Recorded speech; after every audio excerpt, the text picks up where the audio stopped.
पुण्यातील कमला नेहरू रुग्णालयात जीबीएस रुग्णांवर मोफत उपचार करण्यात येत आहेत। जीबीएस हा आजार न्यूरॉन संदर्भातला आहे। मात्र या कमला नेहरू रुग्णालयात एकही न्यूरोलॉजिस्ट नाही।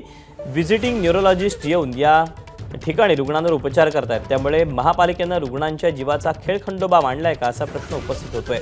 या रुग्णालयात सध्या जीबीएसचा एक रुग्ण तर 2 संशयित रुग्ण उपचार घेत आहेत।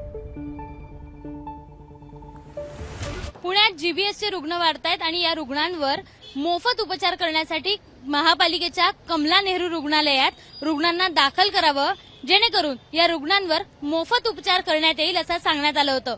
मात्र याच रुग्णालयात न्यूरोलॉजिस्ट नसल्याचं समोर आलंय। महापालिकेच्या पीपी तत्वावर असलेल्या या रुग्णालयात न्यूरोलॉजिस्ट अशी कोणतेही पद जे आहे ते मंजूर नाहीये आणि त्यामुळे या रुग्णालयात न्यूरोलॉजिस्टच नाहीये। जीबीएस हा आजार न्यूरॉन्सच्या संदर्भातला आजार आहे, जेणेकरून या आजारात अनेकांना पॅरालिसिसचा त्रास होतोय किंवा तशा पद्धतीचा त्रास होतोय आणि याच्यावर उपचार करण्यासाठी न्यूरोलॉजिस्टची गरज असते। मात्र या रुग्णालयात गेले 4-3 दिवसांपासून एकही न्यूरोलॉजिस्ट नाहीये।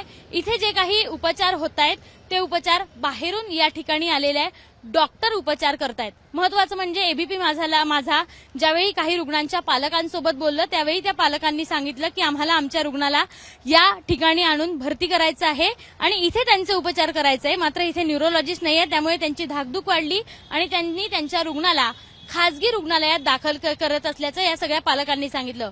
त्यामुळे जर ज्या दवाखान्यात न्यूरोलॉजिस्टच नाहीये त्या दवाखान्यात जीबीएस सारख्या आजारावर उपचार होणार तरी कसे, असा प्रश्न आता निर्माण झालाय। एवढंच नाही तर महापालिकेचा ढिसाळ कारभार यातून देखील दिसून येतोय।